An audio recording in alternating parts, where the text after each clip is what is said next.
আমি official language বা associate official language সেই ভাষাটো কৰিব পাৰোঁ যিটো ভাষা সংবিধানৰ ৮ম অনুসূচীত অন্তৰ্ভুক্ত হৈ আছে। ইয়াতে কছাৰী ভাষাৰ কথা কোৱা হৈছে। কছাৰী ভাষা সংবিধানৰ ৮ম অনুসূচীত অন্তৰ্ভুক্ত হৈ থকা নাই।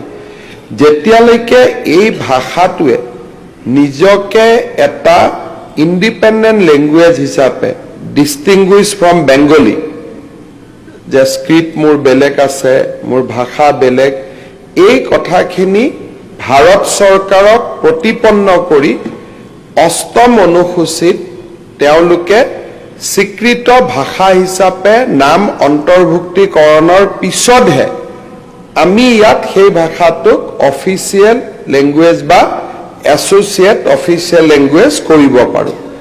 অসমত বেংগলী, বড়ো এই দুইটাই, বৰাক উপত্যকাত বেংগলী অফিচিয়েল লেংগুৱেজ, বড়ো সমগ্ৰ অসমতে এছ'চিয়েট লেংগুৱেজ, কাৰণ এই দুইটা ভাষাই ৮ম অনুসূচীত অন্তৰ্ভুক্ত হৈ আছে। মণিপুৰী ভাষাটো ৮ম অনুসূচীৰ অন্তৰ্ভুক্ত। বিষ্ণুপ্ৰিয়া মণিপুৰী ভাষা ৮ম অনুসূচীত অন্তৰ্ভুক্ত নহয়, আৰু আমাৰ কাছাৰী ভাষাও ৮ম অনুসূচীত অন্তৰ্ভুক্ত নহয়।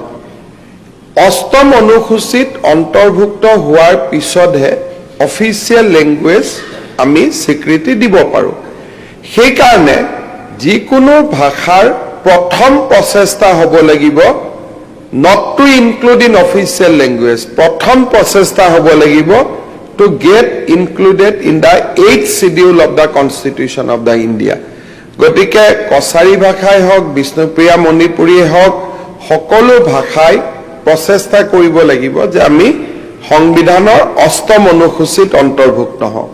আৰু ৮ম অনুসূচীত অন্তৰ্ভুক্ত হ'লে অসম চৰকাৰে অসমত কিমান % লোকে এই ভাষাটো ব্যৱহাৰ কৰে তাৰ ওপৰত সৰজমিন এটা সমীক্ষা চলাই আমি এই ভাষাটোক স্বীকৃতি দিয়াৰ বাবে আগবাঢ়ি যাম।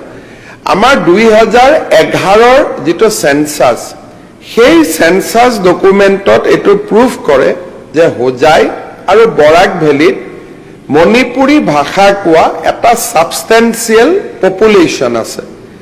যদি ২০২১ৰ সেন্সাসত আহে যে আমাৰ অসমত আন কিবা ভাষা সাবস্টেন্সিয়েলি কোৱাৰ তাত প্ৰুফ আহে, তেতিয়া পৰৱৰ্তী সময়ত তাক আমি এছ'চিয়েট অফিচিয়েল লেংগুৱেজ আমি কৰাৰ কথা চিন্তা বা বিবেচনা কৰিব পাৰি।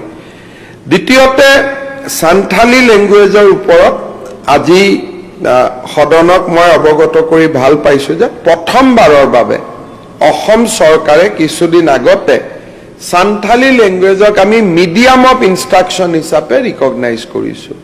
আৰু তেওঁলোকৰ যিটো স্ক্ৰিপ্ট, ঐচিকি স্ক্ৰিপ্ট, এই স্ক্ৰিপ্টটোকো আমি গ্ৰহণ কৰিছোঁ। অসমৰ যিখিনি সাঁওতালী সমাজৰ লোক অসমত থাকে, স্ক্ৰিপ্ট আৰু মিডিয়াম অফ ইনষ্ট্ৰাকশ্যন নোহোৱাৰ কাৰণে সেই ভাষাটো ৮ম অনুসূচীত থকাৰ পিছতো এই ভাষাটো ব্যৱহাৰ কৰি স্কুলত পঢ়া শুনা কৰাৰ যিটো পৰিমাণ, সেইটো বহুতখিনি সীমিত আছিল। এতিয়া আমি তাক প্ৰথম প্ৰচেষ্টা, অফিচিয়েল লেংগুৱেজ বহুত পিছত আহে, প্ৰথম প্ৰচেষ্টা হয় মিডিয়াম অফ ইনষ্ট্ৰাকশ্যন, যাতে স্কুল কলেজত এই ভাষাটো আহিব পাৰে।